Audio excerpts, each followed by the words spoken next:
Hey guys, we are late because of Kenny and Megan,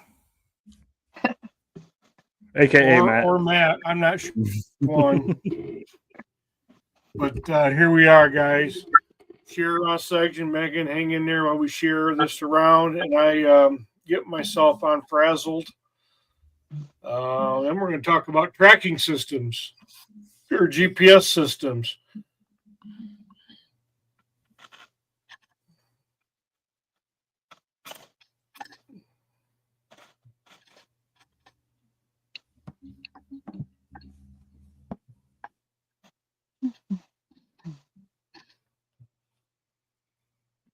Megan, feel free to hum the Jeopardy tune or something if you want while we do this little awkward moment here. I don't know if I can do that on the spot. Do, do, do, do, do, do. That's all I got. That's all you got? That's all I got right now.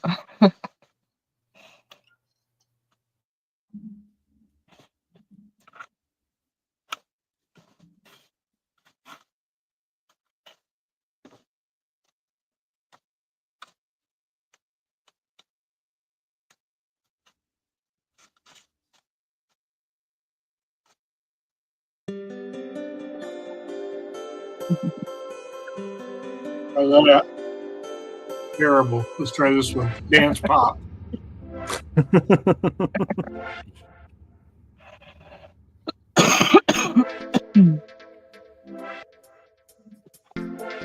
That's terrible too. Daydreaming. That's you, Kenny.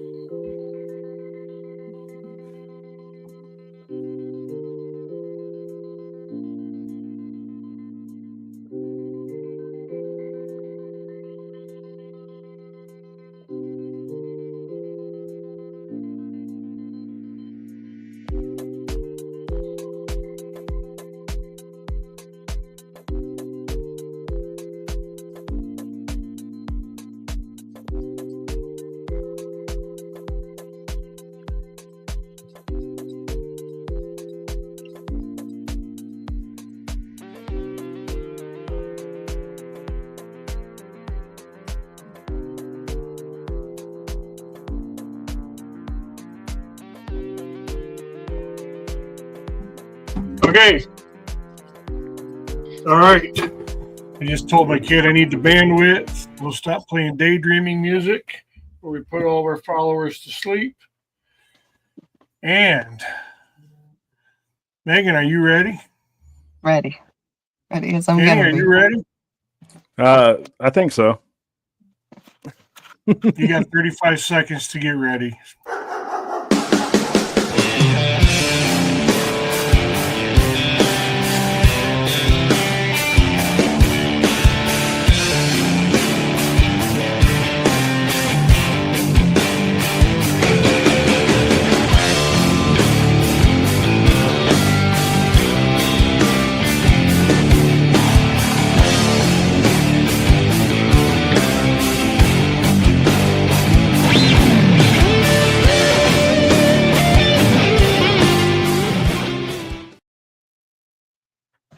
And we are back talking tracking systems. Probably heavy focus on Garmin and Dogtra with resident expert on Dogtra Pathfinder Megan Schmidt out of Oklahoma, member of the Oklahoma Blood Trackers Association and veteran of the Tales on Trails deer tracking podcast. Hi, Megan. How are you? Hello. I'm good. How are you? I'm great. And I also failed to mention new judge applicant for the ABTA very early in the process. So welcome, Megan. Thanks for coming on. Absolutely. Thanks for having me. Of course. And then of course you'll the standard usual suspects with Kenny Mullins and Matt Berger here. And as usual, as always, I will be playing the role of the pretty face while I go, that's cool. Yeah, hey, that's cool. While Kenny and Megan talk about tracking systems. So Let's get into it. Megan, before we do, though, tell us a little bit about Megan Schmidt, your 1 minute tracking bio. I started tracking. This will be my fourth public season this year, fifth season altogether. I track with bloodhounds in Oklahoma, mostly central Oklahoma, with Oklahoma Blood Trackers. And we're ABTA and UBT members. And just going along as we go and hoping for the best with the outcomes, with everything. Started the judging apprenticeship for the ABTA. I'm super excited about that. And now I'm here talking about Doctra. This is not a paid advertisement or anything like that. That's happened to be what I use. So. Yeah, if you can say if it is paid, I might change my favorite if they're paying people to talk about their stuff. Cool. Well, thanks, Megan. Penny. Yeah. Any opening comments? No, I'm just ready to dive in. Ready to dive in. So let's dive in then. Let's just hit this full tilt boogie here. 6 comments already. Yes. Let's just hit this full tilt boogie. There are multiple tracking systems. There are various reasons for using them. I know I've become a passionate user of the Garmin system, but of GPS tracking systems in general. And I want to talk about one of I'll say my newly discovered features for use of my Garmin, but it's really more not necessarily newly discovered, but just a new purpose, a new way of using it for me. And I just love it to death. So, multiple brands. We're like Megan said, we're not paid by anybody. We all have our favorites for our reasons that they are our favorites. And are we biased here at the ABTA about probably? Just with that's good reason. largely based on need, but also very capable. So dive in, Kenny. Yeah, so you're probably going to see me looking down at my notes, and one thing, like you said, Matt, we were going to talk about Garmin versus Dogtra primarily because those are the two most widely used systems, and honestly, the two best out right now. Yep. So if you don't mind, I'm going to start by comparing features before we dive into those features. No, absolutely a place to start. So I'll begin with tracking tech. With the Garmin, it utilizes GPS and GLONASS, where Dogtra is only GPS. So when we talk about accuracy, that's the reason why we as an association utilize Garmin, because there's that added benefit of accuracy. Another feature is the handheld / control. Garmin has a dedicated handheld device where Dogtra is primarily smartphone based with a GPS connector. And as far as training features, Garmin has in most models has integrated physical buttons, whereas Dogtra has it integrated in some models, but primarily controlled via app and or single button on the connector. And mapping, Garmin relies on preloaded maps on the handhelds, but it also supports other formats like your Hunt View map cards that you can buy that shows property lines and all that. Dogtra relies on Google Maps via smartphone app with offline options. And Garmin actually does the same through their app if you want to use your phone as well. Here's the big difference: price. Yep. Garmin is higher. and Dogtra's more affordable. Neither one has any subscriptions. Garmin, you can program up to 20 dogs. Dogtra, you can program up to 21 dogs.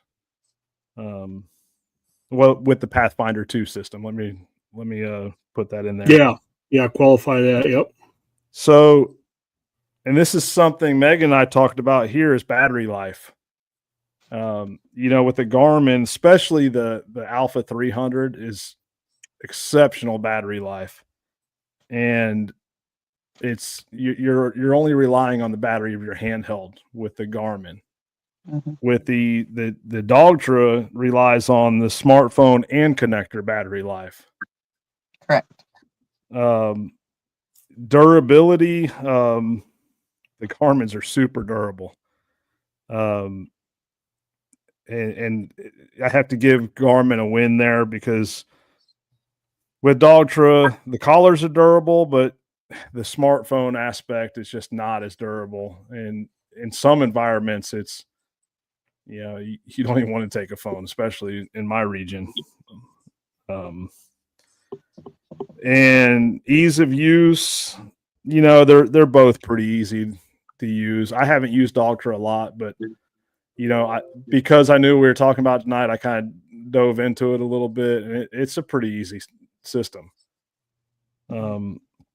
So those are kind of the key features, and we can deep dive into more of it. Did you have anything to add to that, Megan? Those are, you hit the top things that I was going to talk about. Some of the smaller one, the different, features that it has, like the differences in the mobile fence and stuff like that, we can touch on here after a while, but that's one of my main reasons for using it, is we use it a lot during the off season because of those features. So that's kind of it has its downsides. That is definitely one of the upsides, is the way that it does the e-fence and geofencing, in my opinion, as far as our use of it outside of tracking season. I will say Garmin does have geofencing. I don't use it, so I'm not very familiar with it. But I do know it allows you to set boundaries and receive alerts. Outside of that, I honestly couldn't tell you. Yeah.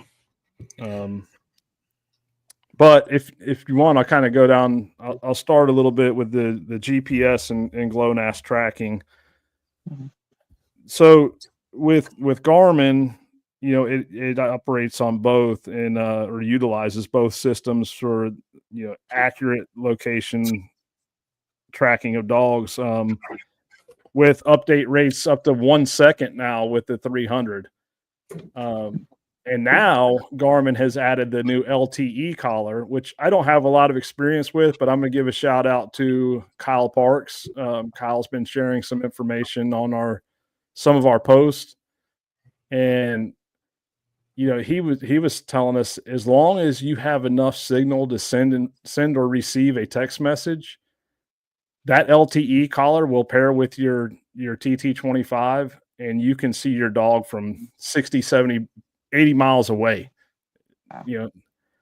So that's huge. And that's a fairly new, within the last year that it came out. After finding that out, I'm probably going to purchase it. So wait a minute, what is it? What is that, Kenny? So it's a Garmin LTE. It's a separate collar or separate unit that you place on the collar, but it's cell signal based. Okay. So if your dog gets outside of range, which, let's just be realistic, Garmin claims 9 miles. Even with the long range antenna installed on my truck, I don't see 9 miles. Yeah. Realistically, I'll see about 1.5 miles on average. Oh, geez, that's a stark difference. I hope with the long range antenna. It's good Lord. So, and I have had dogs get outside of that range or lose signal, or even you lose, something goes wrong with the collar. Having that LTE backup, that's huge. And it hooks through Bluetooth? Yes. Well, it uses cell service and also links to your collar, but as long as there's enough cell service, it will also utilize, well, from what I'm seeing, cell service to communicate with your handheld as well. I'll be damned. Uh, Yeah. That's interesting. Yeah. Okay. I didn't mean to derail that, but um, go Yeah, ahead.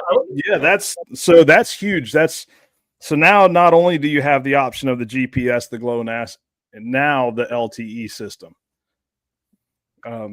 which is huge. And so, the next topic I was going to go to was about range. I shared the Garmin. What kind of range do you see, Megan, with the Dogtra? So, like the Garmin, the Dogtra, we run the Pathfinder 2. I don't have any experience with the Pathfinder 1, but Pathfinder 2 on the standard size collars, it says it's a 9-mile range. Again, I haven't tested that, but I mean, if my dogs get out, I can usually track them for at least a mile. The Mini, however, only shows to be a 4-mile range.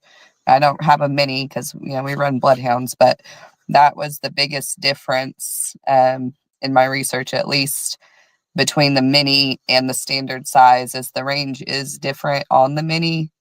But as far as I think consistency between the two, it's probably hand in hand as far as how far I can track my collars versus the Garmin. They both Right. say to be 9 miles, but it's like flat plain. If you put in the creeks and valleys and whatnot, it diminishes that, I think, pretty significantly. We're an Right. on lead state, so I don't usually let my dogs run off lead. But just running around our property or anything like that, I don't ever really have an issue. But again, I haven't fully tested it to see like exactly how far it will go, but they seem to be pretty hand in hand as far as the Garmin units from the people that I know that run Garmins also. Gotcha. Yeah. So you mentioned, pretty much the Dogtra Pathfinder 2 is the staple.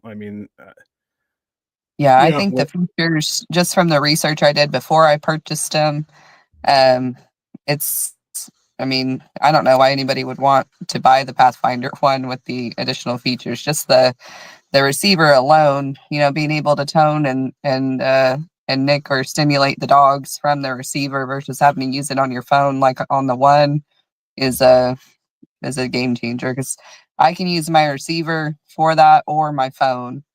So since I usually have my phone out, marking, sign as we're tracking with Onyx and stuff like that too, it makes it that much easier if I do have to tone one back. So.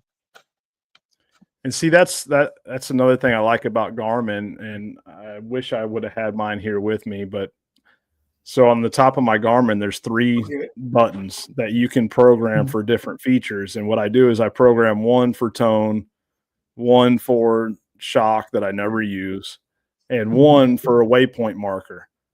So that way, when I'm going along, all I do is just hit that waypoint marker. When I see sign, or even if I don't see sign, but I know my dog is on the trail and I'm reading my dog, I'll hit it periodically when I see that I know that dog is on trail. Right. Marking blood and other attributes. It's quick and simple, just hitting that button. Yeah.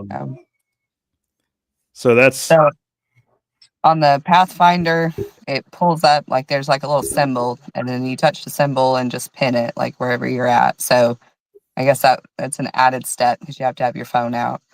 Right. But and it doesn't have as many. I think there's like 4. There's like a truck, a dog, a tree, and a star that you can use as like a waypoint marker or something like that. And then it has, like the line distance and, track recording and stuff. So you can play back your track, which is another feature that I really like, that I'm not sure if the Garmin has that or not, but that's kind of a neat little feature. It does through the app. Through the app. Okay. Yeah. That's good to know. Good. So another big one for me is the ease of use with the training buttons, the recall, especially being an off lead state. I got to be able to quickly recall my dog. What does that process look like with the Pathfinder if you need to tone a dog back? So here, I have mine handy. It comes with a lovely case. I have an unboxing of this on my TikTok if anybody wants to check that out. So this is the handheld receiver. There's a button right here, and you can link it when you set it up to either tone, nick, or constant when you push this button, or you can control it from your phone. So if you have it, if you just want to tone your dog and your dog's good with the tone recall, you can set this button feature to just tone, or you can set it to just nick, or to just stimulate as you hold it. From my understanding, the Pathfinder 1 does not have this button, so that's you have to use your phone. So when the collar's on, let me turn it on real quick. It's just one button push, and that's it. But it has to be already linked and set up to what you want it to do. So I just leave it on tone for my dogs. So if I push the button, it tones the collar. So you can't quickly switch between features. No, you have to go through your phone if you want to switch it. But like I said, I don't run off lead. This is more just a safety measure, because we've lost dogs in the woods on lead before, believe it or not, and it's terrifying. Oh yeah. But when you have it on, like I said, I just set mine to tone. So if I push this button, it tones the collar. But you can set it, if you want to nick, you can set the intensity of the nick and all of that through the phone. And then that way, when you go out, whatever your training style is, that's when you push the button, that's what it does. To get more intensified or change it, you do have to have your phone out and do it through the app, but it's instantaneous also. So it immediately changes it on the handheld to the collar also. Okay. So what was the other thing? What about, does it have bark detection? It does. It has bark, treeing, running, and hog. So if the dog's running, it shows you, if you're looking at your phone, it'll show dogs running, dogs treed, dogs, I think it says baying on, let me look. But it does show all of those things. So my husband carries my phone a lot when we're tracking, so he can kind of see where we're at, and that way I don't lose it also. But it does show the different little deals up on the screen on the phone. So if you have if you're off lead and you're running it, it'll say dog's running, or dog is treed, or anything like that. And you can set it to different types of hunting also. So I don't know if you can see this. These are the little deals right here, but there's bark, pointing, treeing, running, and hog. And you can set it to small game, large game, stuff like that, as far as the more in detailed settings, depending on if you're using it, for upland hunting or hog hunting or whatever, to change those. But that's kind of a nice feature, because it shows, you can link 21 different collars to the same handheld. So if you're running, multiple dogs, for instance, each dog, you can put its own color, and you can put it where it, has a line showing where they've gone, or you can take the line away if you don't want that on there. But these dog icons still are constantly updating and changing as the dog moves wherever you go. So, and you can set it to record also, and then save it at the end of your track, and it saves for 5 hours. But it shows the dog position, distance away, and the speed that they're moving at in real time. I'm on my phone, or I would show you guys on my phone how it looks. But it's I don't know, it's kind of nice. Those are nice little things. I don't use a lot because, like I said, we're an on lead state. But other people who may not be on lead, those are nice, useful features. Yeah. So the Garmin has pointing, treeing, and bark detection, and really the only the only thing we really use, well, as far as tracking, it will, like when they get to the deer and they stop, it will show treed. Mhm. And then of course barking. I use that. I mean, most time if they're barking, I'm going to hear them anyways. But Right. sometimes tracking on big properties where they can get out of range where I can't hear them bark, that is a nice feature, so I know what's going on. Yep. As far as the collar Kenny. quality, I don't know how long you guys usually run your collars. This is Briar's main collar, and I've used this for 2 seasons now, 2 solid seasons, and then in the off season also. And I mean, there's no cracks, there's no, weather damage.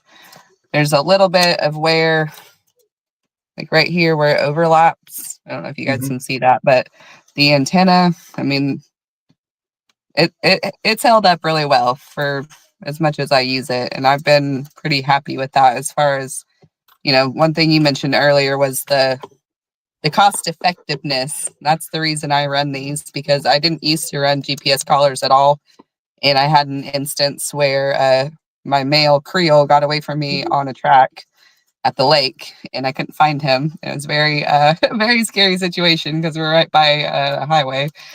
And then I got these like a week later, just for a safety measure, so that I would have them. And I've since gotten an additional collar also, and I've been super happy with them. They're a lot cheaper.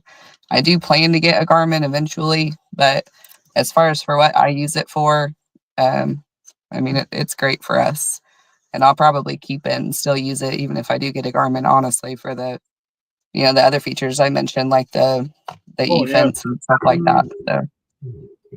But they're pretty durable. The handheld, I mean, it has like some discoloration, just from being in the truck, but knock on wood, so far it's stayed together pretty good.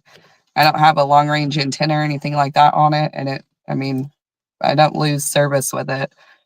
But the downside, like you said, is the cell phone. It drains your cell phone battery quickly, and especially if you're running the Pathfinder app with Onyx or Dog Tracks or Hunt Stand or anything like that.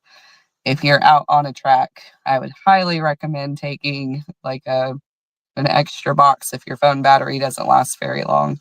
If you have a newer phone with a good strong battery, it's probably not as bad. But I run this with my phone and on my watch also. It connects to my watch, so I can kind of hands free look and see where everybody's at. My husband carries my extra collar when we're on tracks, so I can just kind of glance at my watch and see how far away he is if he gets back behind us too far. And it drains the phone battery pretty quickly running all of those at once. Kenny, you just got to use your burner phone. Yeah. I need one to screen a lot of these phone calls. Believe you. I don't believe you.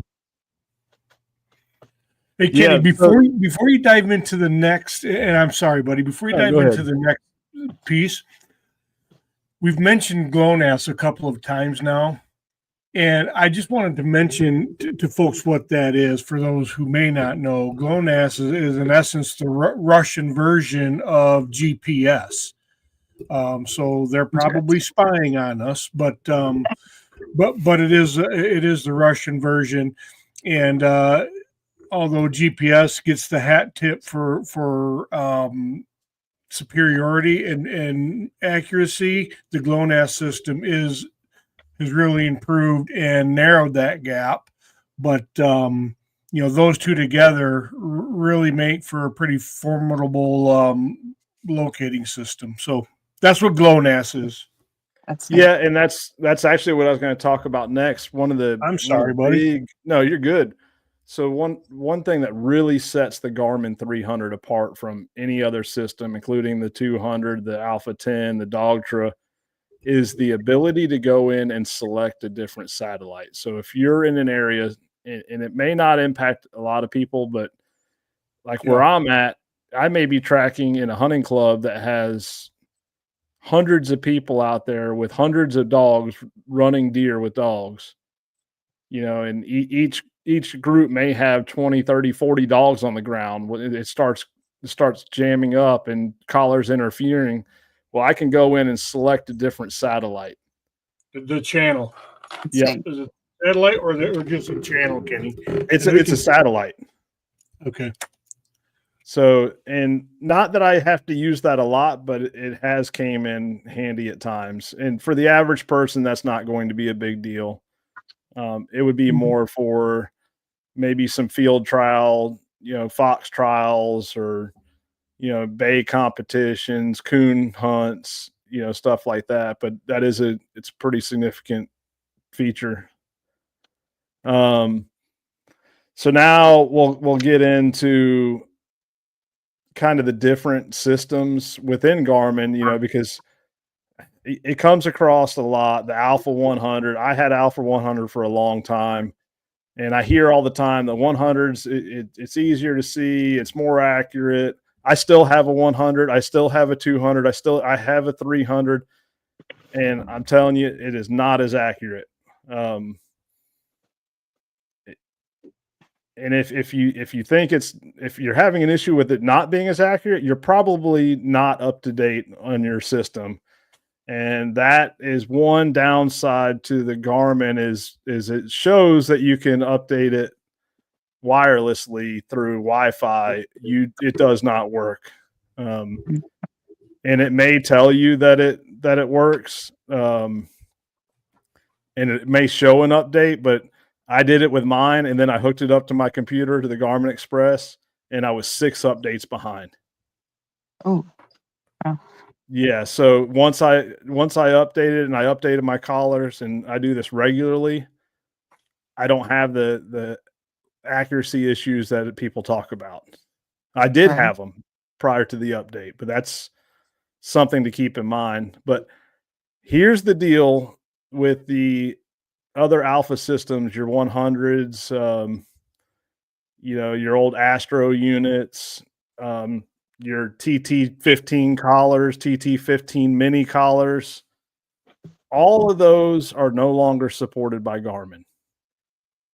So once they fail, you're done. Now, there are some refurbished options out there still, but eventually that supply is going to run out and you won't have that option anymore. So trying to save money by buying an old Alpha 100 or another system or a TT15 collar, it's a gamble. You may buy it and it die out on you a week later, and there's nothing you can do. Once that refurbished supply runs out, they're just done. So now Garmin does have something that's comparable to the Dogtra in that price point, and that is the Alpha 10. The Alpha 10 it's a small unit, very small unit. It does have one training button on it, similar to the Dogtra, but it does show an arrow of where the direction the dog is. But you can pair it to the Garmin app on your phone, just like the Dogtra, and you can see it through the maps, satellite imagery on your phone. And that is a much more affordable option than the 300. Now, when you're talking about the difference between the 300 and the 300i, I hear a lot of people say, "Oh, I get the 300i because it's the best out there." The only difference is that between the 300 and 300i is the inReach feature. I personally don't have that subscription just because I'm generally in cell service. Some places, probably out west especially, that inReach would be huge. Yeah, for sure. I'm the same way in southern Michigan, very populated, so I didn't get the inReach either. I saved the $50 or whatever it was. Yeah. I track a lot of places that we don't have service, so I would definitely need that feature. That's why I like these, because I just download the map where we're going. If I know it's somewhere I've tracked before or around somewhere, if I don't have service or I think I might not have service, I just download the map, and it goes up to like 2 or 4 square miles for wherever you drop the pin, you can just download the offline map, just like Onyx. And then I don't have to worry about not having a map when I get there. But I think if I were to, in my area, if I were to get the 300, I'd definitely get the eye with the inReach, because we track a lot where we don't have any cell phone service at all. Yeah, and I will say that a lot of people are buying the 200 right now because they're cheaper. But I will tell you, the battery life is significantly different. It's night and day. I can typically, I don't ever do it, but I can typically track for 2 days without charging my Garmin, and that's all day, every day. I was just going to say that I go all weekend without charging. I'm not going on the number of tracks you are. I might get 8 tracks in a weekend if I'm busy, but batteries is zero issue on my 300 and TT25. Yeah, the 25s is unreal. I don't have. I should have pulled that up. That's something. There's 2 different battery options, and I think one is 48 hours or something like that, Yeah. and the other one's 100 and something hours. Mhm. So the difference. So what they did with the TT25, they discontinued the TT15 and the Mini, but what they did is the 25 is in between size of the Mini and the TT15. Now, if you add the extended battery pack, it's the same size as the 15. Now, they make a zero flex band, is what they call it, which basically that little GPS square box like you saw on your collar, that's that GPS antenna. Mm-hmm. It basically brings it from that far away from the collar. You put the zero flex down, and it closes that gap so you can put it on a smaller dog. And I have a lot of wire hair Dachshunds, so but honestly, I don't have a single one with a zero flex band. I do have a couple of dogs where I should probably have that. But for right now, I run a. You're talking about this part right here? Yeah. Yeah. See, I mean, it's pretty well flush with the collar on these. Yeah, like but I said, I don't know about the minis, but well, if you'll hold that back up, here you go. Matt's going to show you. You see how far away from the box it is? Yeah. So they make a zero flex band that brings that right up. It brings it right up. Yep, right there for the smaller dogs. Okay.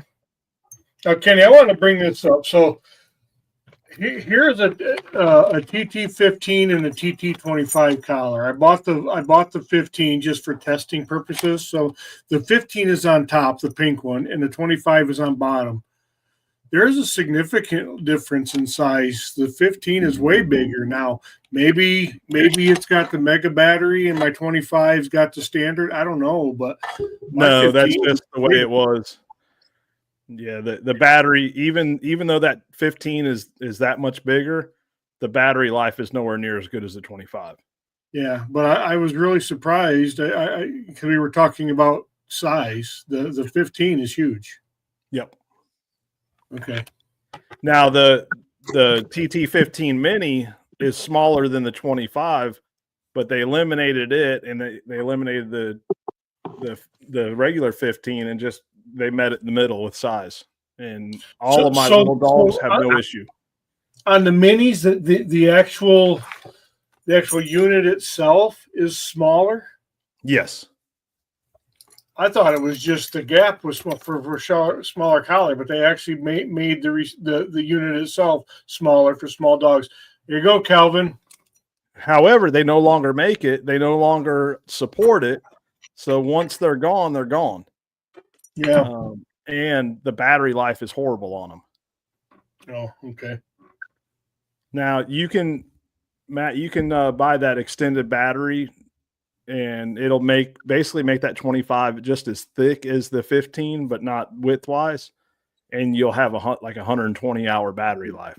Good Lord, yeah. I'll keep that in mind, but I don't have a problem with. I generally, seriously, do not have a problem with my 25 standard battery. Yeah, so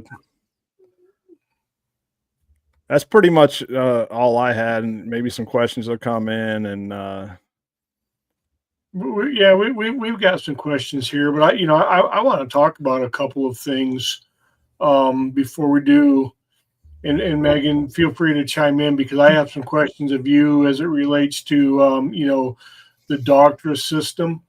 But Mm-hmm.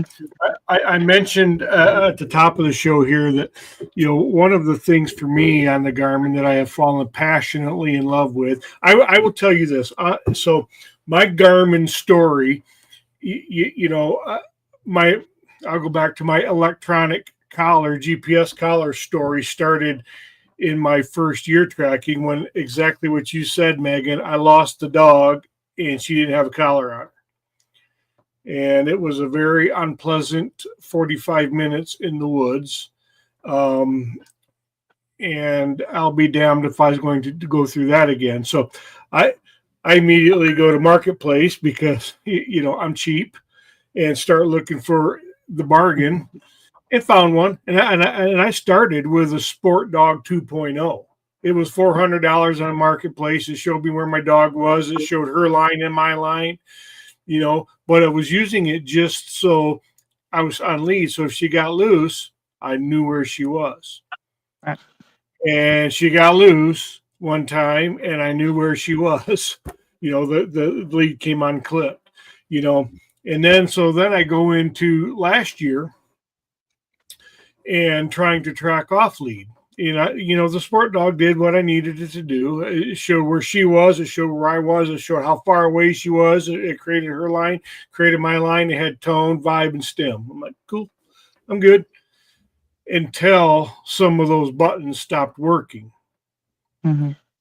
And when those control buttons don't work, I all of a sudden got ants in my pants running her off lead. Didn't like that at all. So mid-season last year, I buy the Garmin.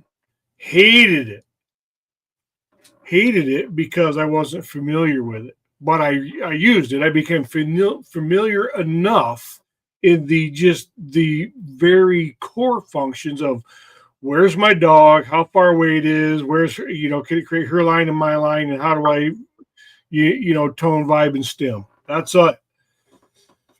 And you aren't even scratching the surface of the Garmin's capabilities if that's all you're going to use it for. Mm-hmm. Well, along come the off season, and I got better with it as the second half of the season went on. But along comes the off season, and my my venture into starting my judging apprenticeship, and then I really started to study and learn the depth and breadth of the Garmin capabilities. And one of the things I have fallen passionately in love with is the ability to, all of us today, most of us starting out, when we run our practice lines and we lay our practice lines, we're using Onyx, Hunt Stand, Dog Tracks, something like that to record that line. Great. It does a fine job of that. Then when we go out and we run our dog, we're using Onyx, Dog Tracks, or Hunt Stand to do the overlay, which is fine. But what I found about the Garmin is you can lay that same track and have all of the attributes flagged and however you want to do it, and have all of the same information you can with your Garmin Dog or with your Dog Tracks, Onyx, or Hunt Stand. And then you can go back and run, when you run the dog on it, you are now tracking the dog's path, not yours. So now is particular, and that's particularly more handy or perhaps more useful, beneficial, however you want to put it, for people who are tracking off lead.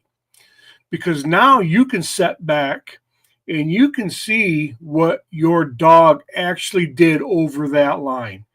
Instead of if you're using your Garmin and your Onyx and your dog is working the line, or I mean your phone, let's just say your phone, you're holding that device now. And even if you're off lead and that dog is out there doing its circles, doing its problem solving, creating its path to work out the line, and you're standing there watching it, but generally on the line, it's going to look just like, the dog marched right down that line. But the dog didn't. The dog bracketed the line. And the dog, you can look at I can show you overlay after overlay where how my dog works through a 90. I can almost tell you exactly what she's going to do now by looking at that overlay and seeing just what the dog did, And to me, that is far more beneficial, and I can learn more from that than tracking what I did following my dog on the line. That is one of the things that I absolutely love about the Garmin. So I don't even start for my own practice lines. I don't even use dog tracks or Onyx or anymore. If I'm laying a test line, of course I do because I have to. I'll use dog tracks, but which is a good thing, by the way. But when I'm just doing my practice lines, I just don't care where I'm at. I want to know where the dog is. Now, the cool thing about that is it shows you three things. It shows you the line that you laid. It shows you the dog's path against that line, and it shows you where you are in relation to that line too. It doesn't when you could lay another track. I start another track, I guess, if you wanted to lay yours, but it makes no sense to do that. So you know where you are all the time. You know where the line is all the time, and you know where your dog is all the time in relation to that line. I could sit here, I could go lay a line, and this is what I love. I could lay a line right now, or at some point for somebody else, have them go run the line, have them run a double blind line while I'm sitting up here on my porch having coffee, watching them and what they're doing against that line. I don't need to be there to see. They can run a double blind, but all the while I'm watching them run the line. That is the coolest damn thing to me. But yeah. How do you use the can the doctor do stuff like that? Megan, does it track the dog against the line, or is it tracking you, or how does that work? So you can set it up a couple different ways. Like I mentioned earlier, the collars, you can assign a color to each collar, and you can have it have a line on there, or you can make it invisible where it just shows the dog itself. So when I'm doing practice lines, I bought the additional collar. So what I do as kind of a cheat code, again, for cost saving purposes, this is my second dog's collar. So if I'm laying a tracking line, I lay the line with this collar with its own color.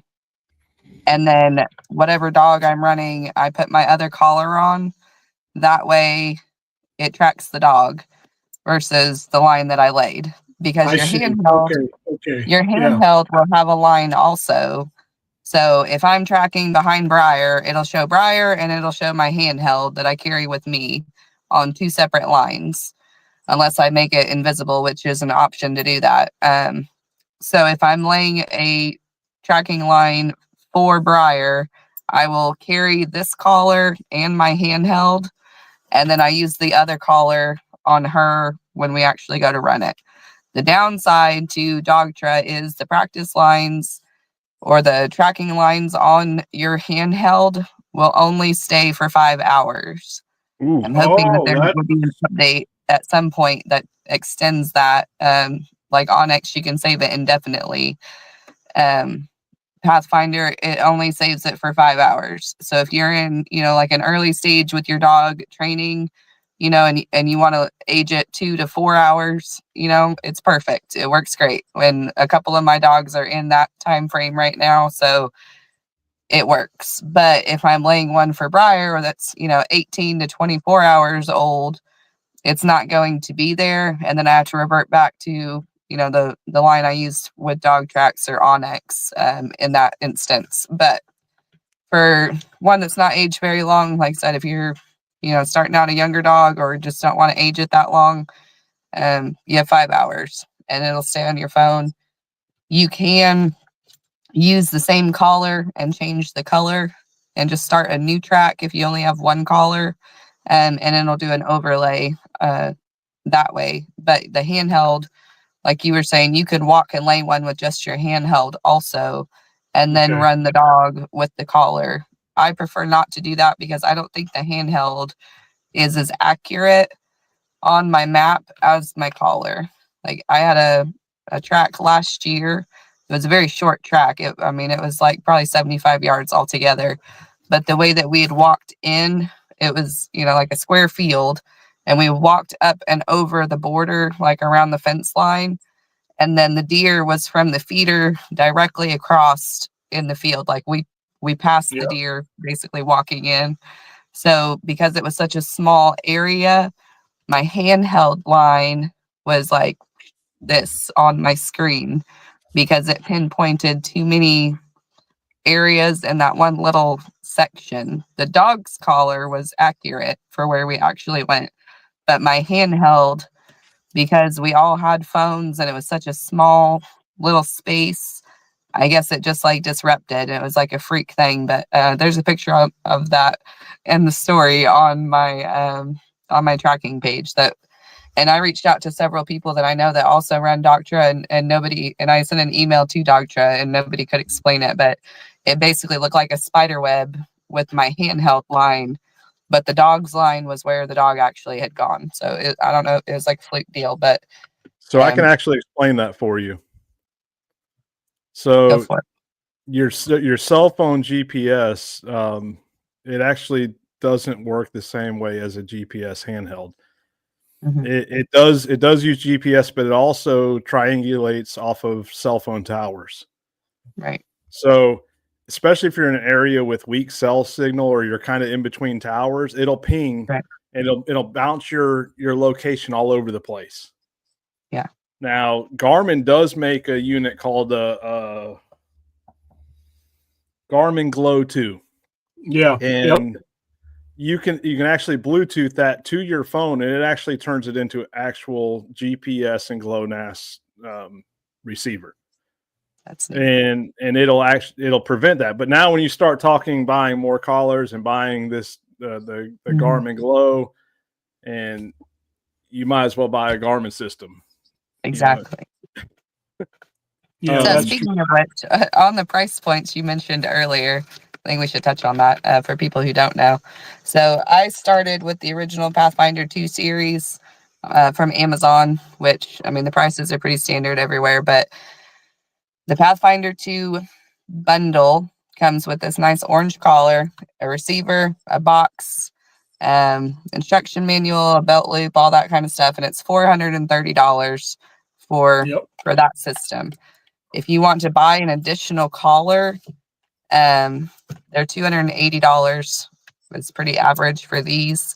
The minis run $267 for the additional collar, and then they have a TRX, which is just tracking only without the training function. That is $260. So you can get, if you don't want to have the track and train features, they do have a TRX that is just a GPS receiver collar that you can add on to it also. But like I said, when I bought these, it was out of 100% necessity and panic. So if you're looking for something that's a lot more affordable, and you only need one collar to start with, you're looking at $430. There's no fee for the maps or anything. You just download it.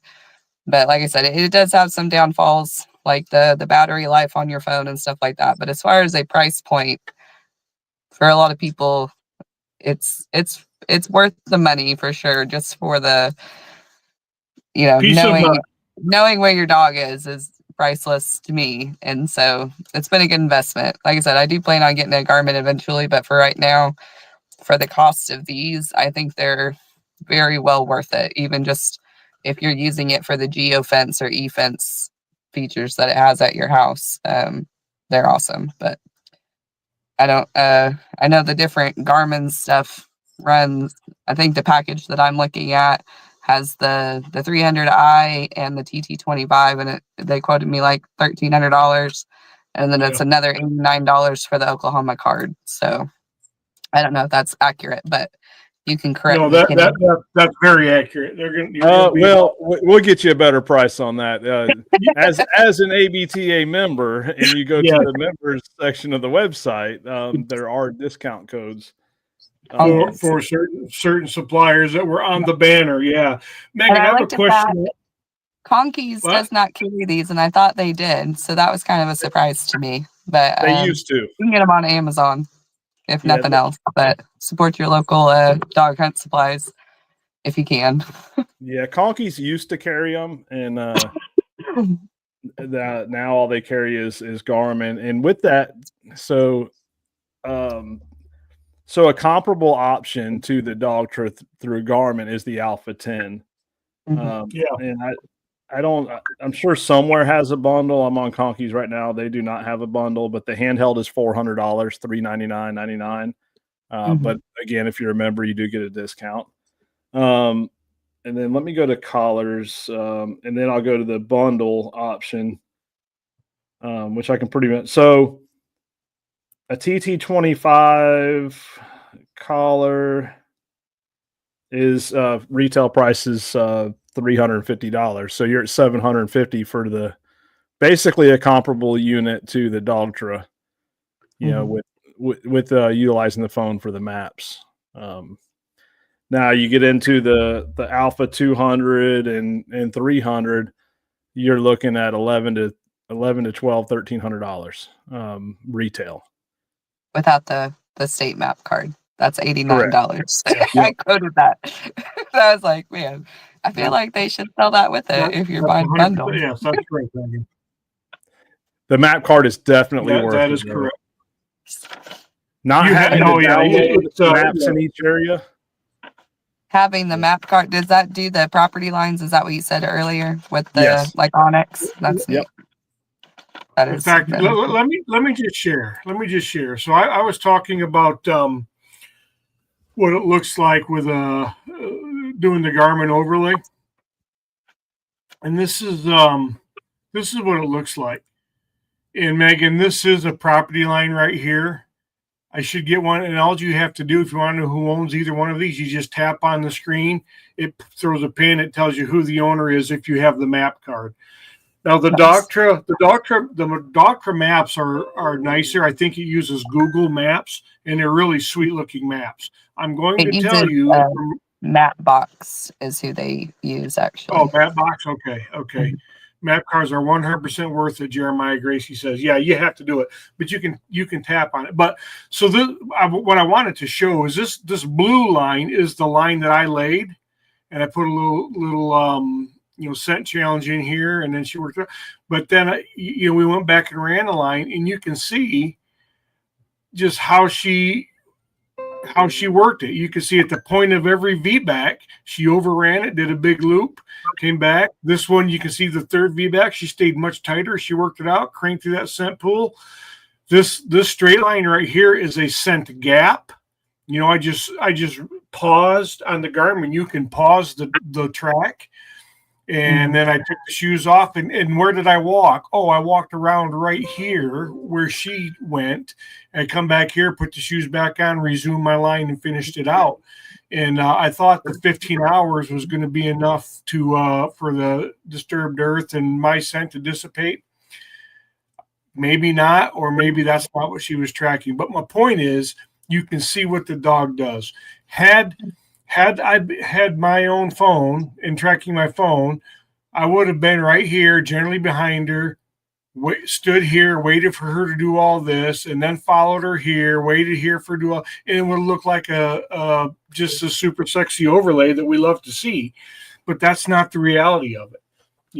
On lead's going to be a little bit different. You're only going to get 30 feet circles and loops unless you follow them everywhere, but that's what it looks like, and that is one of the things that I have fallen passionately in love with. Mm-hmm. That's neat. But does Garmin, does that have a tracking mode only? Does Garmin have that where Yes. it won't like accidentally nick or tone your dogs? Yes. Dogtra has that also. I mean, you don't have to program those buttons for that if you don't want to, but there is a collar that doesn't have the training option. Also, like in our testing situations where we put a collar on the dog, whether it's on lead or off, so that we can track where that dog actually was. Because what happens sometimes, judges get a little lazy and not follow behind, and it happens.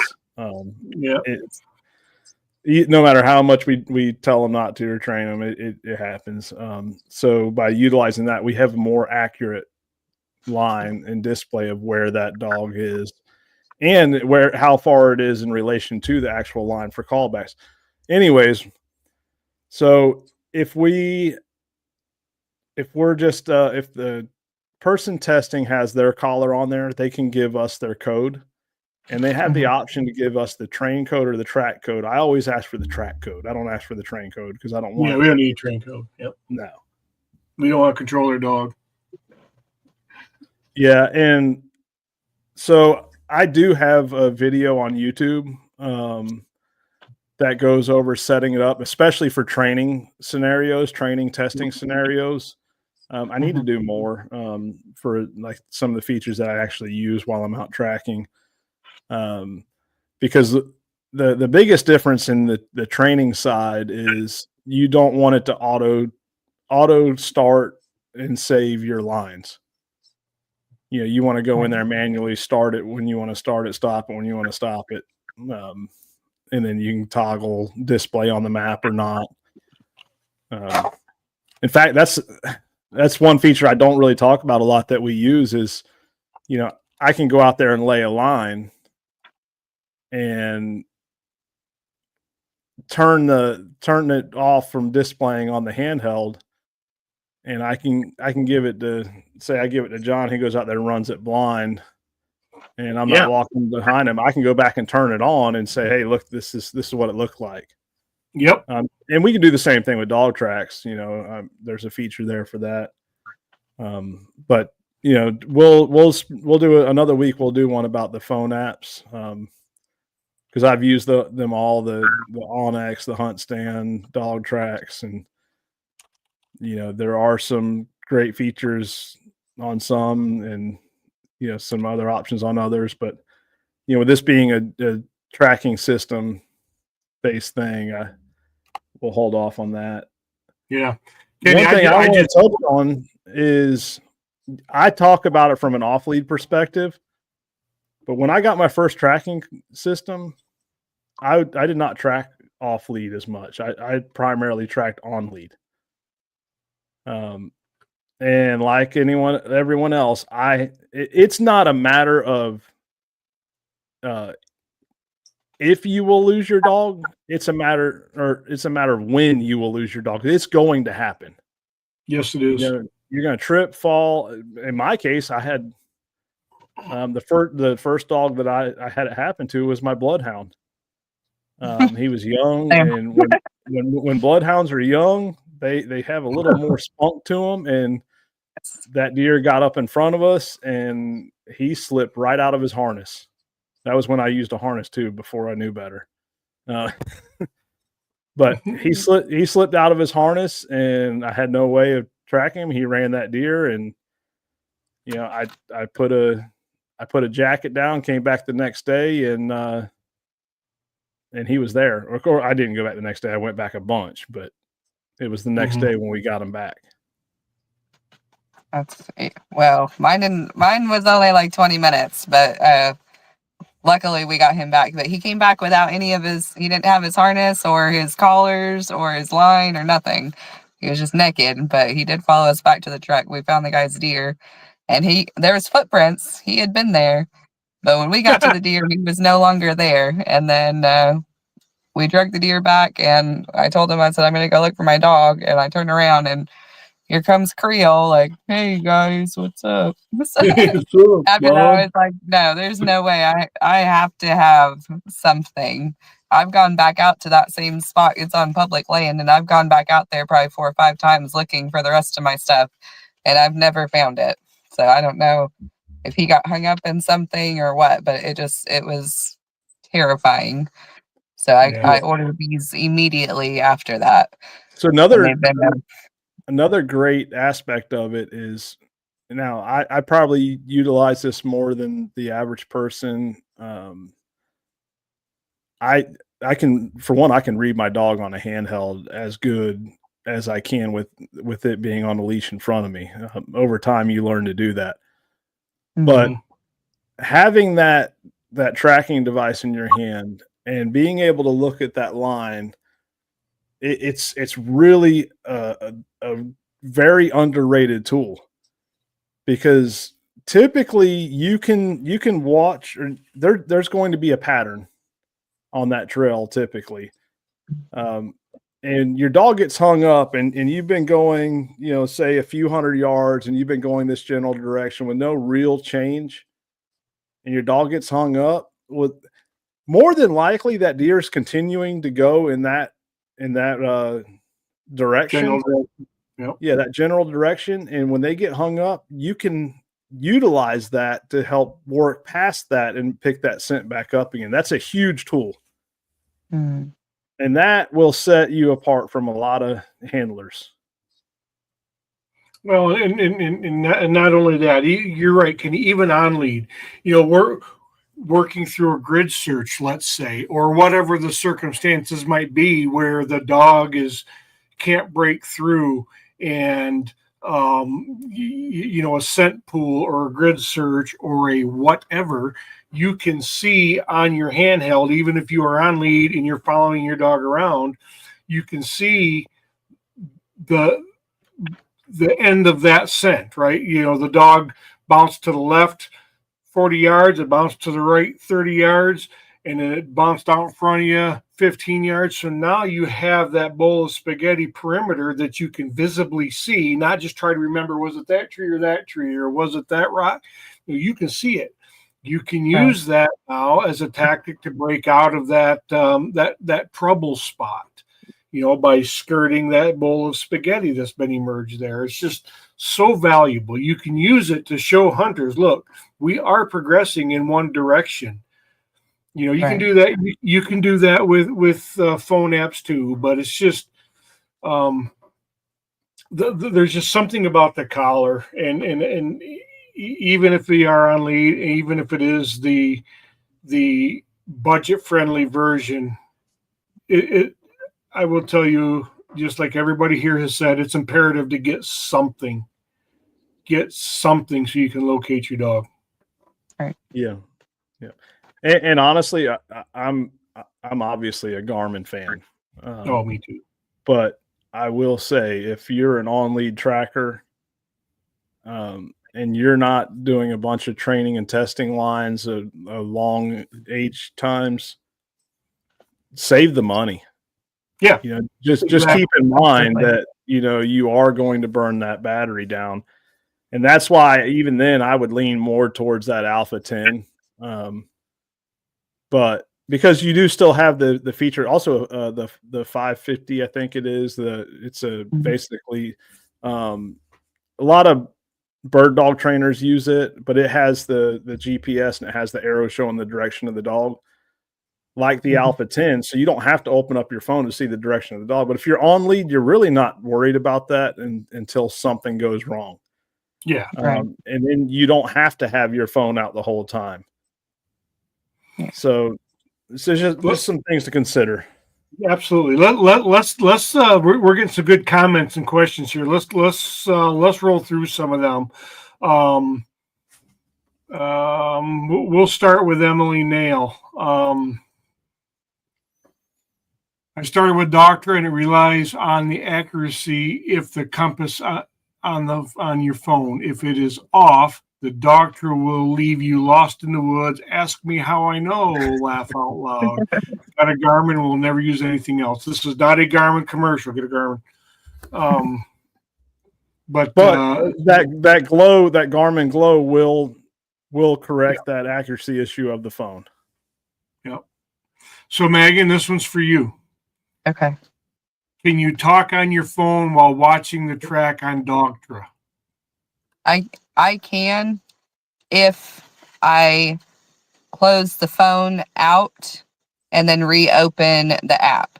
But like I said, I have it on my watch also. So normally I don't try and have my phone out all the time because I can use the same functions on my watch. So I usually have my phone like in my jacket pocket and I'll watch it on my watch. And the phone does automated tones too. Like it'll say, how many yards away it is. You can set the preferences to that when you're on a track. But I use it on my watch a lot because that way I don't have to be getting my phone out. I have just a Samsung watch. Any watch that you have for Apple, Samsung, Galaxy, whatever, anything that has Google Play or Apple Store, you can download the Pathfinder and pull up where you can, watch the dog, watch the collars, you can tone Nick, all of that right from the watch. So I prefer to do that on the track so I don't lose my phone. But you can talk on the phone as long as you if somebody calls, I just go back to the home screen and put it on speakerphone and then pull up the Pathfinder app again, because you have to have the Pathfinder app open on the phone if you're going to use it, on the phone for that. But you can mark like where your truck is and all of that stuff. But I use my watch with it mostly on tracks. Like I said, my husband will carry my phone sometimes and one of my extra collars. And then that way he can see where I'm at and I can see where he's at through my watch. That works the best for me, like in a real life situation at home.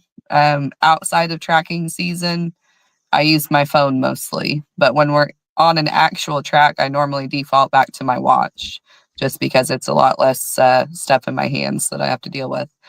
And I don't risk dropping it and losing it, which I've done on a track before. So I try and just keep it crossing the creek, right? Simple. Can the update rates on the Pathfinders be changed? Do you know how frequently they update? As far as the new maps and stuff, is that what you're talking about? No, just your location. Do you know how often it pings I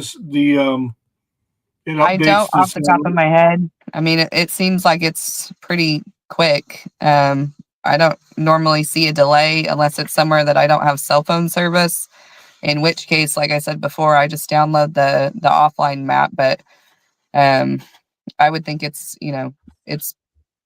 pretty consistent, and there's not been a lag or anything that I've noticed. So I just looked it up. Years. What is it, Kenny? You have an option between 2 seconds, 6 seconds, 10 seconds, 30 seconds, and 120 seconds. Okay, yeah, there you go. Yeah, so 2 seconds isn't bad. It's not at all. It's double the Garmin, but make it sound a little worse there by saying it's only twice as long as the Garmin. Yeah, that's true. The Garmin receiver, the quickest update rate is 1 second, and I think you mentioned it earlier, Kenny, that the collars, at least the 15s and the 25s, are 2.5 seconds. I don't know about any of the D series or any of those others, but and that's pretty good. So 2 seconds, yes, that's pretty good. And the collar update rate on the Pathfinder is 2 seconds as well. Okay, so that's better than Garmin by half a second.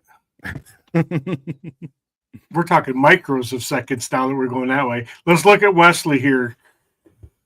I'm in Tennessee, on lead only state. I'm about to pull the trigger on a Garmin Alpha 10. My rationale is for Alpha 10 is that it will be a backup for recovery if my dog and I get separated. The Garmin LTE, and as a standalone device paired with my phone was my second choice. Do you support my decision or have other considerations? I mean, I think that's pretty solid. I do too. We kind of covered it, but I Yeah, wanted to, and I will say, if you do want to save money, I don't think the Dogtra Pathfinder 2 is a bad idea for on lead. I mean, because essentially you're using it for a backup. Right. but Wesley, in short, your rationale is solid, and in the options you're considering are very good.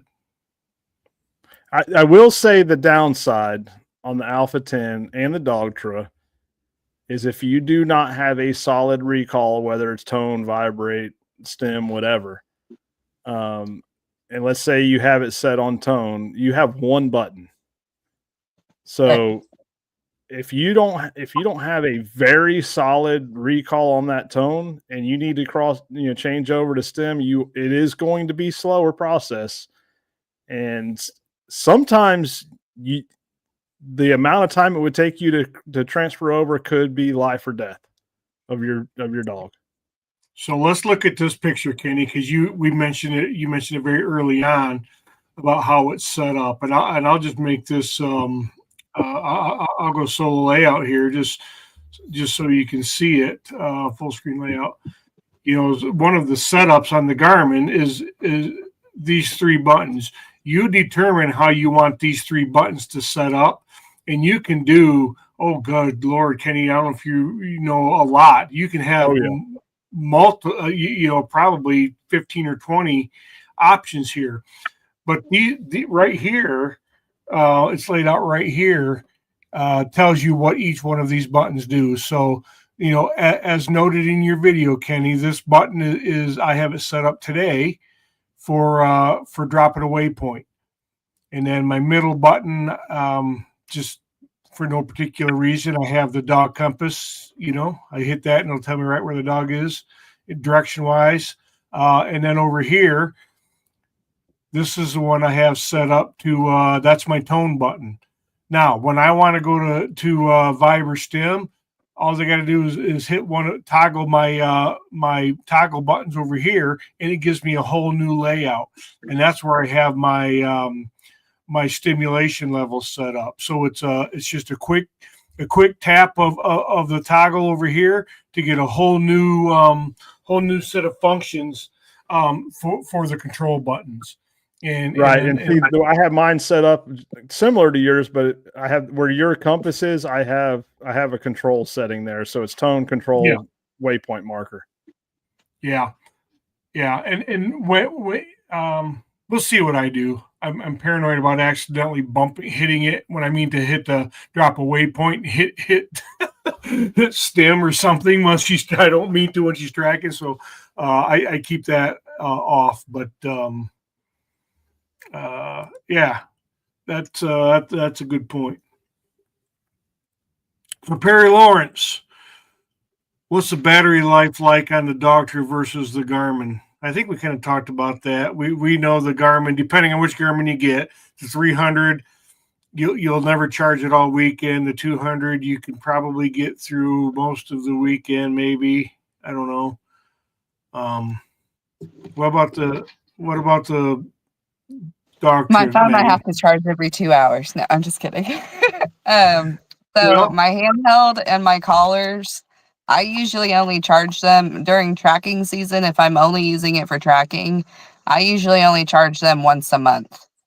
It gives you a notification if it gets with under 20% battery life. It'll notify you through the app.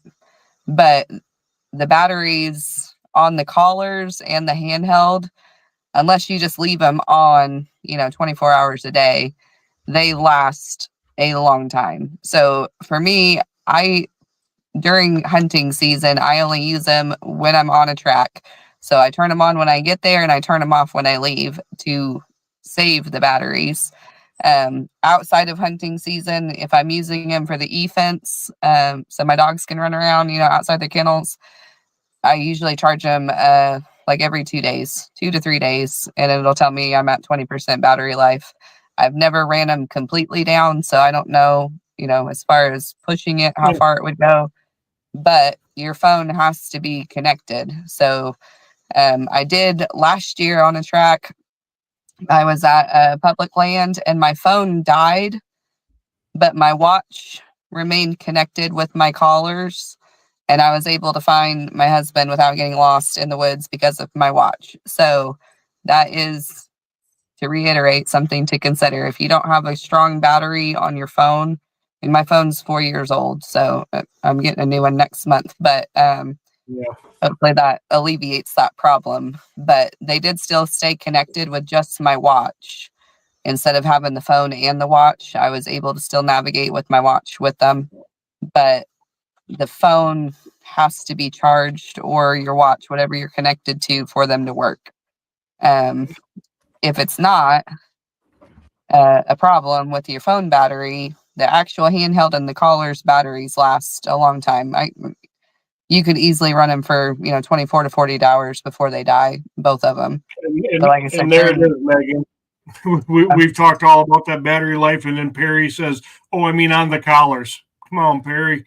Yeah, so I just looked it up, and it says the 34 hours, but with moderate NIC, constant, or pager use, battery life will decrease to approximately 20 hours on the collar. Yeah. Okay. So like I said, if you're using them all the time, I don't, but during tracking season, I only charge them like every couple of weeks, honestly, because if we're on a track, like the longest track that we went on this last season was 3 hours, and it didn't even touch it. So if you're just using them in a tracking setting, they'll, last a long time if you make sure to turn them off when you're done and only turn them on when you get there.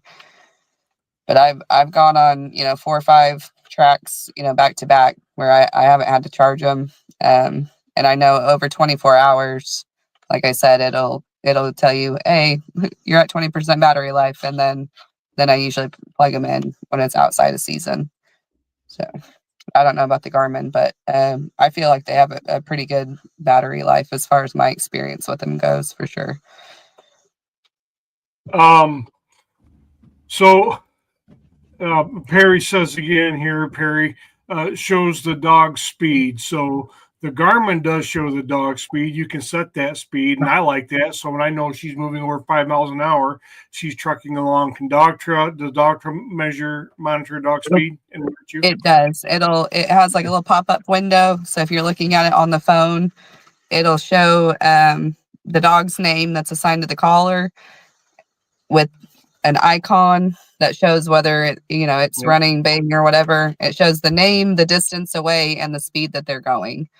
And like for instance, like Thunder is 0.64 miles at a speed of 0.22 yards per second. So that's kind of a nice deal, especially if you're off lead. Like I said, we're on lead, so I don't really have to use that feature a lot. You can turn it off if you don't want it to be on there, but it does show the speed and distance and a little pop-up icon on your map. Okay, cool. Drake Harton, Kenny, I'm interested in your thoughts on this one. I feel the Garmin 100 is the most accurate step for your dog. 200 and 300 has been a few feet off in my trackings. 100 is on the money. It's muted, buddy. Can't hear you, Kenny. No, that's what I was talking about earlier. That's exactly how mine was. Oh, that's right. The updates did correct it, but make sure you hook it up to your computer for the updates. Don't rely on the Wi-Fi. I got to check into that. Okay. So real quick, I said what the battery life was on the Dogtra collar, the Garmin collar. The TT25 is 68-hour battery life, and with the extended life battery, it's 136. Okay. Yeah. Is that with the NIC 10 constant in use, or is that just standard? It didn't list that, but okay. Yeah, that's pretty good. Yeah, it's pretty amazing. Those are the newer versions. So what would the 15? What's the battery life on Oh, the those? Is it 15s were comparable horrible. to I the had to charge Dogtra? them. I had to charge my 15s in between tracks. It was, Oh, really? of course, they were getting older, but I could almost get a day of tracking out of a 15. Yeah. So Terry Foles says, what is the advantage going from the 200 to the 300? I have a 200, but considering going to the 300. I think we've kind of talked about this again, but Kenny, I'll let you feel that one. Battery life and the image quality. Yeah. Yep. Battery life, Terry. Terry's the one that pushed me off the edge to get the Garmin. She said, just do it. You'll have peace of mind. And he was absolutely right. 300 came out. A friend of mine, he's a dealer, and he called me. He's like, hey, I got some 300s coming in, and they didn't even hit the market yet. And Ralph and I said, put us down, and I got the 300 and I think 6 TT25 collars, and best decision I made. I still have the 200. John uses it every day training. Oh yeah, it's good. And that's one thing that we didn't talk about as far as features go. One thing that another thing that I absolutely love about at least my TT25 is the light. You can turn the light on that collar. You can change the colors. You can change from steady burn to flash patterns. And boy, oh boy, when you're tracking at night off lead, that, and in addition to my little sport dog, beacon that I put on her collar, that light is great. It is very visible and it works very well. So that's another nice feature. Let's look what Jeremiah Gracie has to say. The biggest difference is that referencing Terry, the biggest difference is that the 300 has a much longer battery life, 58 hours per charge, versus the 200 has a battery life of 15 hours, unless you have the newer 200 plus. There are other feature upgrades, but most only matter if you run a lot of dogs at different meets and don't like dealing with getting all the collar codes working together. So that's the channels. That's right. That is another. Terry, you won't have a problem with channels. We're not jammed up. You won't have to change the channel for channel interference. Yeah, it's the battery life, and then for people with not the best eyes, the screen clarity, image quality is better. The brightness, it's really the brightness. Yep. Here's one, Megan. If you are tracking at night, will the Pathfinder 2 show the way back to your truck? Quadruple question mark. Ask Bob. It has a deal when you get there, wherever you're going. As soon as you open the app, it asks you if you want to mark your truck location. So as soon as you turn it on and open the app, it says, do you want to pin a truck here? And if you say yes,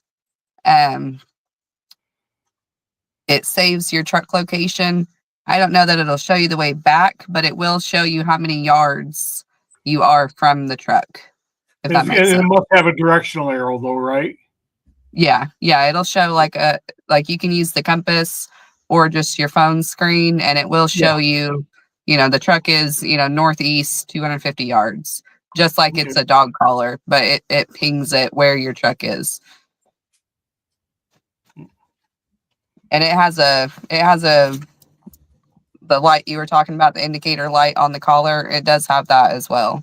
I don't know if you can change the color, but it does have a locator light on it. Mm-hmm. And obviously those are also features that are going to consume battery, but boy, oh boy, you got to have them. Jeremiah Gracie again, map cards are 100% worth it. I 100% agree with Jeremiah.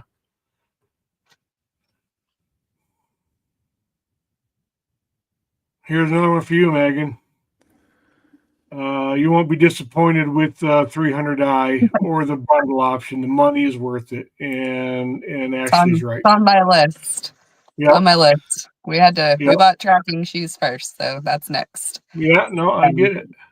But just to clarify, you use your compass tab. It says add my truck marker to view distance and direction in the compass tab. So it will tell you the truck is, like I said, northeast, 160 yards, and it shows the dogs on there as well. So That is kind So of a you, nice feature, so especially at night. Bob, you can get back to your truck with the Pathfinder. Yes. Tony As long Tony as you, Hayes is as long as you convinced. mark it when you get there. Yes.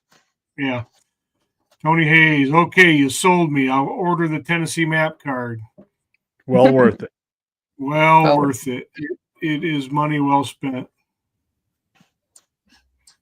Kenny, you seen one you want to grab? If I overlook one, just let me know. Otherwise, I'm just walking through them. I haven't even been looking, to be honest, but I will. No, that's fine.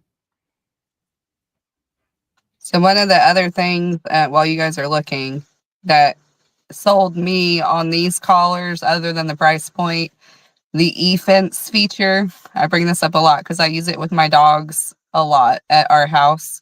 Our property, we've got 12 acres and it's not fully fenced. So with these collars, you can set up 3 different types of e-fences. So there's one that's a mobile e-fence that's just like a circle around your phone. So like if I go to the lake, I can set it, anywhere from 10 to 2,000 yards from my phone as a boundary. Yep.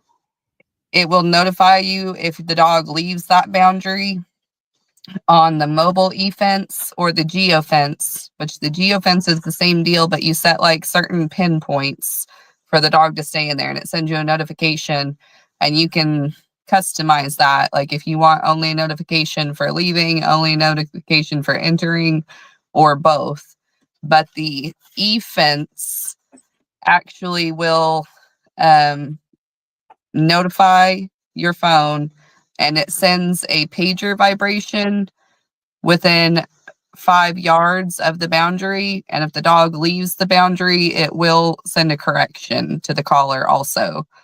So that was like a eureka moment for me with these collars because of my situation with Creole. Like I can let Teeter out and she'll just hang around the house. Creole will not. He goes. So I have a boundary set all the way around my property. So if Creole gets within 5 yards of that boundary, it will vibrate his collar. And if he goes beyond the boundary, it not only notifies me on my phone, but it also sends a correction to his collar for 5 seconds. So that is something, we live in a rural area. So that's come in super handy for us. To my knowledge, the Garmin will only notify you. It won't send a correction or anything to the collar itself, but these do. So if that's a feature that you're looking for, off season or just whenever, that's been something that I've really enjoyed about these because it just gives me the peace of mind. And you can set it any shape you want. You can set interior boundaries. Like if you have a pool that you don't want your dog to jump in, you can put a boundary around the pool. Or if you don't want them to go, by your chicken coop, you can put a boundary around the chicken coop where it will tone them or page them if they get too close to those objects also as like an interior boundary. So that's pretty See, neat. Garmin, you can do all that except it doesn't tone or stem the collar. That's right. And I don't know why they don't have that feature. You can do everything else with it other than that. Yeah, that's what I said like for the 400. Somebody should tell them to add that for the 400 because I've heard. that would be top tier because that's my absolute favorite thing about these collars is because it acts like an in-ground invisible fence with doing the page and the correction with them, and it's just made a huge difference with my dogs, especially just not roaming and leaving the property. We don't have any neighbors, but they get out and they get on a track of something, a deer or a hog or whatever, and Creole will he'll just go until he gets exhausted, and that just kind of reminds him like, hey, stay in the yard. And it's nice. Yep, cool. Let's grab Ryan Haley. Just a shout out here for those who may not be members. I'm getting ready to use the discount code for Conkeys, hoping the discount works on the Garmin unit. Maybe I can bring it to Michigan event so I can get some help getting it set up correctly. Yes, and you don't necessarily have to wait. you can get a hold of Kenny or me. Plenty of people will help you. But if you're coming to Michigan event, definitely bring it, Ryan. And that discount code should work. It should work. Oh yeah, it will. And if for some reason it doesn't, just call Corey at Conkeys and he will get you hooked up. In fact, let me. I want to say I put something in my basket with them day before yesterday, and it did put it on there.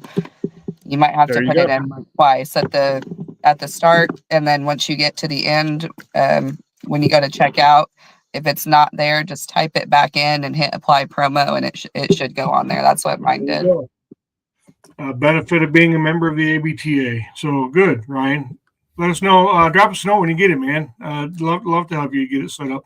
And in the link here, let me just in the chat. This is the link to Kenny's video that he was talking about. It's on Mullins Dog Training YouTube page. It's pretty good. There's one that's not public on ABTA. It's for judges, but it covers a lot of that stuff too.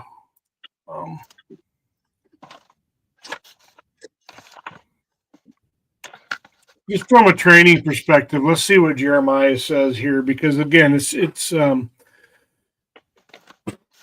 me, it's important. I've learned so much from studying track maps after the fact. My Garmin led me to understand one of my dog's best tells on recoveries where the deer was still alive. If the wind was not in our favor in the last 50 yards or so, my dog will leave the blood trail and approach from downwind. I noticed the map on these tracks.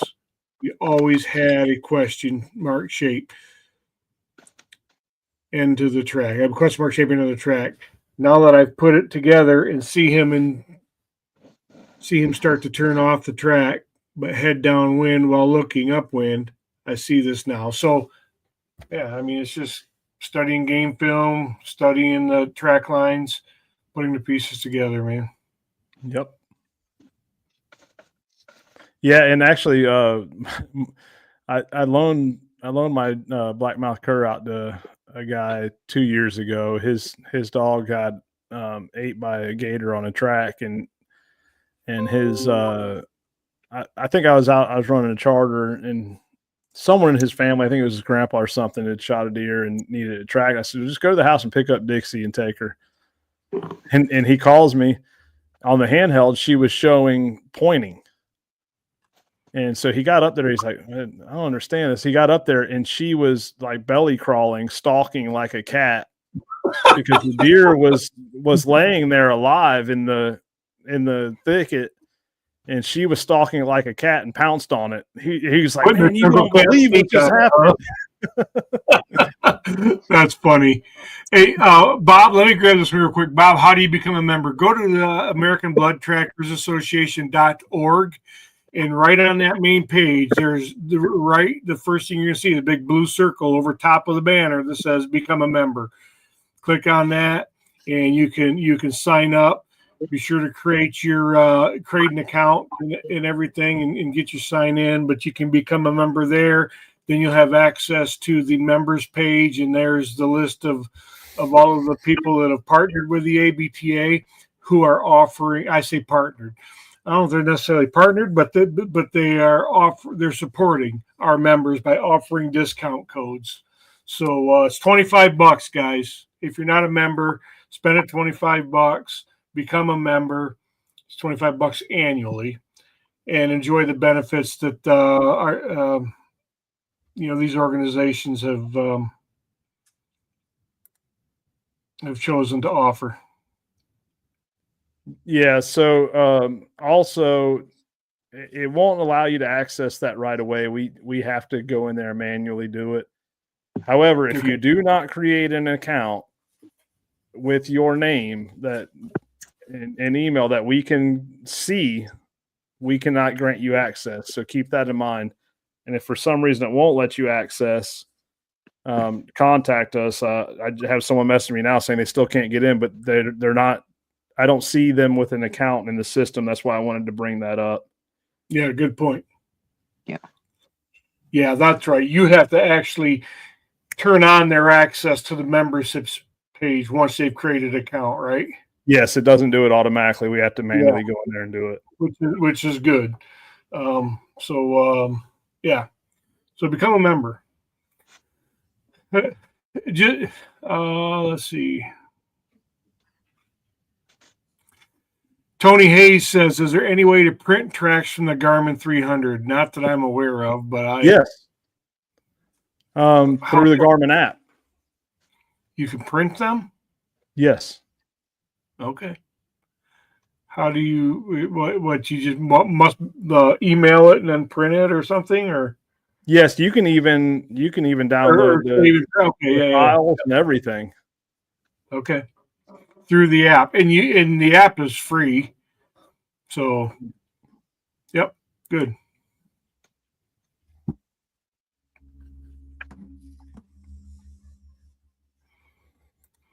Public service announcement from Tommy.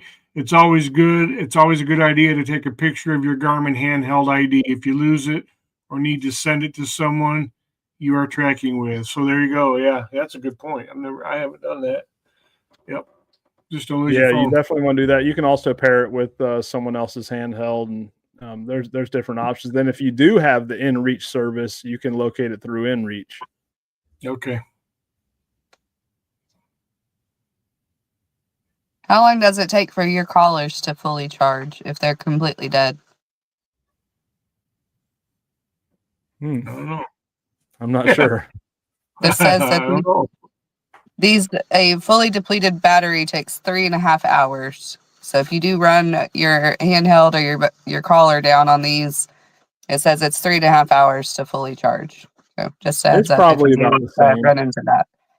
I've never ran into that, so I was just curious. But yeah, it's probably somewhere around the same. Yeah, I'd say so. Tommy says again, the 200 and 300 allow you to download maps directly to the handheld. Great feature if you track multiple states or test at a lot of seminars. I save a video for both on how to connect it to your hotspot on your phone and how to download maps. I have downloaded maps in the time it took me to get the dog ready for the track. Tommy does have a good video on that, and I believe he has shared it in the American Blood Trackers Facebook group. Tommy, if you don't mind, post it. If you don't mind sharing it, post it in the comments here. I want to see that. If you're still listening or listen back later. Oh, he's still listening. The TT25 is fast, maybe 3 hours. The Mini is longer. That's your battery charge question, Megan.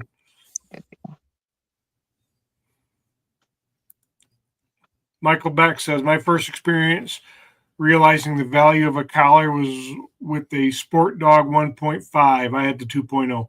Dexter's first outing after a little conditioning. He breaks up a bedding area unknowingly to me. Collar on my back and a carry, my longest tone recall to date. Wow. And then he says, collar had him at 1,000 yards. So Tony back at 1,000 yards with a Sport Dog 1.5. I liked my Sport Dog until I got my Garmin.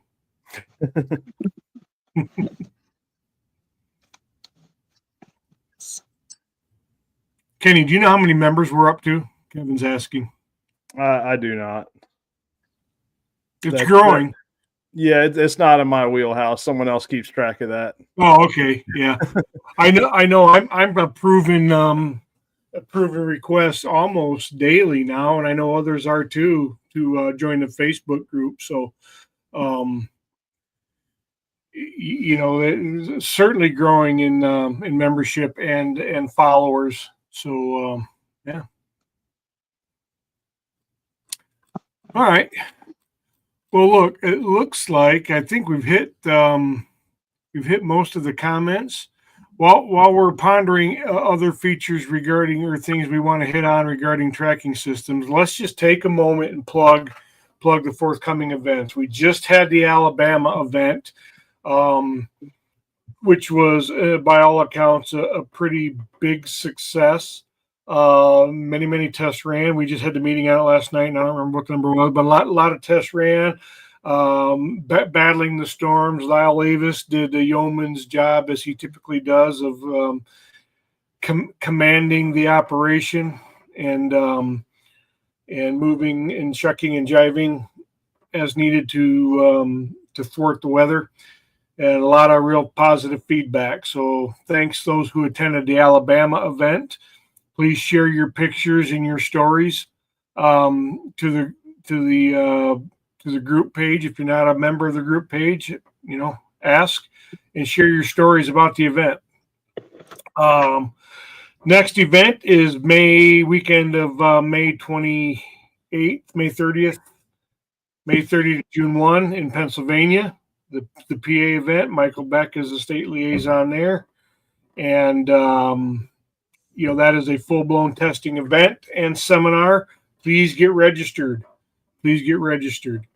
And then after that, end of June, about a month later, June 28th, is a Michigan event. Reminder, that is not a testing event. That is just a one-day seminar / workshop type event. May accommodate some private testing around that, but it is not a testing event. So if you're interested in testing, drop me a note. We'll see what we can accommodate. There are no promises. And remember, for the Michigan event, if you do test between now and June 28th for a started level test, and you're coming to the event, we're going to do an awards presentation at the event where you'll get your certificate and ribbon, assuming you pass your starter level. Anything else on events, Kenny? Yeah, so I did have the numbers for Alabama, and we did have some weather that caused some tests to be canceled. In fact, two of mine, I wasn't there, but two of my dogs were canceled. That's the joys of being me, that I get kicked out. Let me pull it up real quick. I believe it was 19 tests or maybe a little more. And I believe there was a little over 30 for the seminar. So given the weather conditions, because it was nasty. Yeah. I was fishing in it in Louisiana, and we got hammered. Let's see. I'm pulling it up.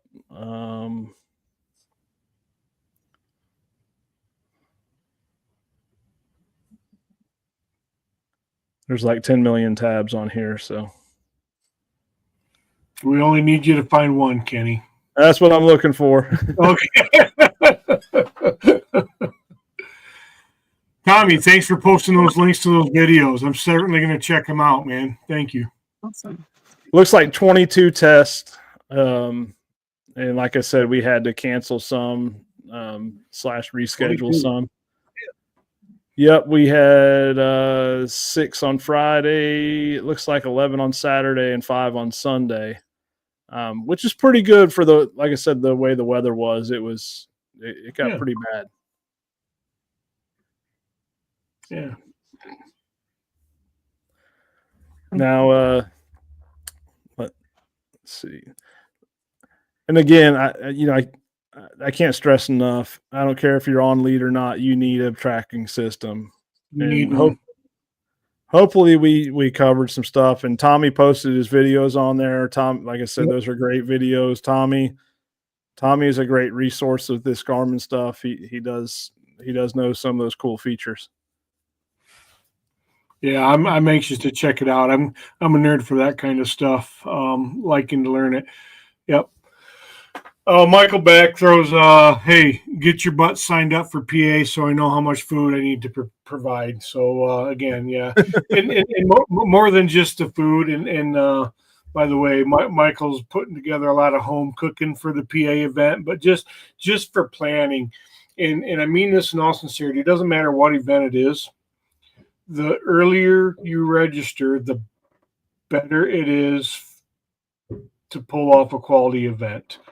You know, we want to accommodate everybody as much as we can, but if we don't shut off registrations and we have a lot of late registrations and a lot of late test signups, that can really disrupt the flow of an event as we try to accommodate everybody. Go ahead. Did you have something to say, Kenny? No, you were covering it. Oh, yeah. Did you cover the Iowa? Oh no, I forgot Iowa. Go ahead. Yeah, so Iowa. Jeff still just put it on there. Iowa seminar and testing September 12th through the 14th. And yeah, thank you, Jeff. Yeah. I apologize for that. I do enjoy every event that I get to make. I mean, the only one I've missed has been Alabama, and I hate that I missed it. But I will say I really enjoyed Iowa. That was a cool event. A lot of cool people. If you're able to make the Iowa event, I would make it.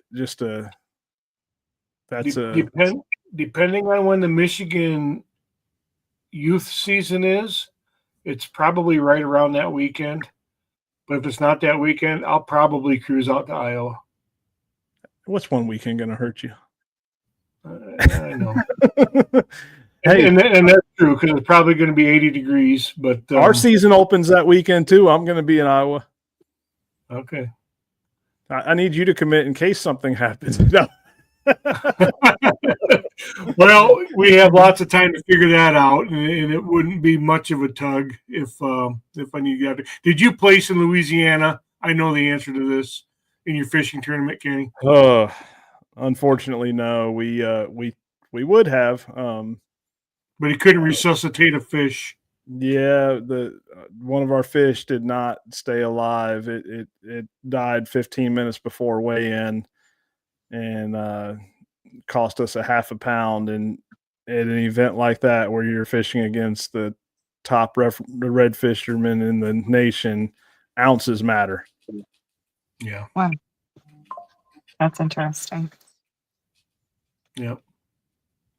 We can't even fish. All of our boat ramps are closed because we've had too much rain. So there's no fishing in Oklahoma now unless you're going in waders. Sounds like you're laying test lines. Yeah, no, it's raining right now. It's raining again right now, so maybe Saturday. It's rough. If Matt wouldn't have had you on here for 2 hours, you could have been out there laying all the test lines you needed. Yeah. In the pouring down for sure. We can talk about test lines. It's raining again. It's really depressing. You don't track in the rain? I have tracked in the rain, but I prefer not to lay lines actively in the rain. I lay them before it rains or after it rains. But where's the commitment, Matt?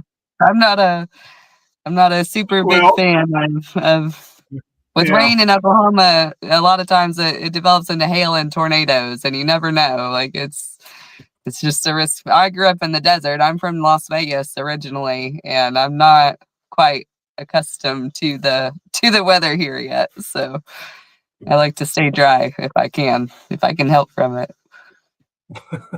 We've had about 12 inches of rain last month, and now it's going to rain again all this week. So it's no fishing. Fishing ramps are closed. Don't move to Florida in the summertime. It rains every day. Yeah. Can't deal with it. Well, guys, I tell you what, I think we got this as usual. It was just a fun conversation. I love talking this stuff. I love learning about this stuff. I'm intrigued by Dogtra, but Garmin is my mistress right now. Well, we don't like to have a Garmin system, sir, but functionality. The Dogtra does what I need it to, and I've been happy with it. Eventually, like I said, I'll get a Garmin, but for what I need right now, this system works really great for us, and I've been happy with it. But I'm not system shaming, Megan. I honestly, sincerely don't mean that, and I truly understand that there is a certain sometimes Garmin is cost prohibitive. It takes time. If it wasn't for my tracking donations, I wouldn't have one either. I just happen to, I get stingy with that stuff, and I like to dump it back into it. But nonetheless, so if we recap really quickly, and we'll close it out here in the next 6 minutes. But get a tracking system. It's not about on lead, off lead, doesn't matter. Think about the use of a tracking system beyond just knowing where your dog is on a track. Think about it in a training mechanism. How can you use that to really break down and study your dog's line, just like what Jeremiah was talking about, just like some of the things that I showed. It doesn't matter right now if it's Garmin or dog tracks or sport dog or whatever else is out there. Get something and get what works for you and what fits your tracking style, which fits your needs, which fits your budget. And is the Garmin generally considered the grand tool of them all? Maybe, but it doesn't mean it's the only tool, or and everything else is ineffective. That's not what any of that means. But get something. Right. Yeah, I'll never go on a track again without a collar on our dogs. After losing Creel like that at Lake Thunderbird, there's no way that I will do that. And like I said, we're on lead state, so it just goes to show, these dogs, they're not replaceable as quickly as one would like if something did happen to them. So it's definitely worth it to have that as a safety precaution alone, aside from the training and whatnot also. So here's my take on it. What value do you place on your dog? Think about what value you place on your dog, and is that money well spent? Exactly. It's like the guy that spent has the $1,500 rifle, but the $150 scope. Yep. Invest. You will not be disappointed, and get the state card. So, okay. Megan, closing thoughts. Closing comments. Closing thoughts. Okay. There's some kind of system, whether it's Dogtra or Garmin. Just get something just for your protection and to help you with your training on the side also. Kenny, you got anything else?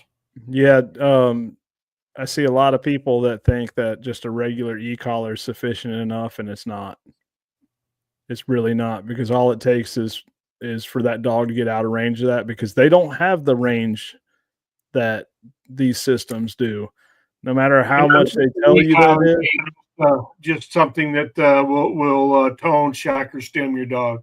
Not right, you need something that's going to show location. 100% agree with that. Mm-hmm. And that's all I had to say. Yep. Okay. Yeah. And I'm right there. If anybody that has the Garmins and you have questions, reach out to us. We love talking about that stuff, just like we love talking about dogs. We'll do what we can to help. Look at Kenny's video posted here. Look at the other videos that Tommy posted. YouTube is your friend, as Emily Nail said. YouTube is your friend. If you can't find it there, you're not looking hard enough. Guys, with that, great conversation tonight. Kenny, I don't remember what next week is, but we'll figure that out. We may have to shift schedule next week. We'll talk about that. More to come on that. Anyway, guys, more of the good, less of the bad. Thanks for listening. Thanks for the comments. We'll talk to you soon. Around all night.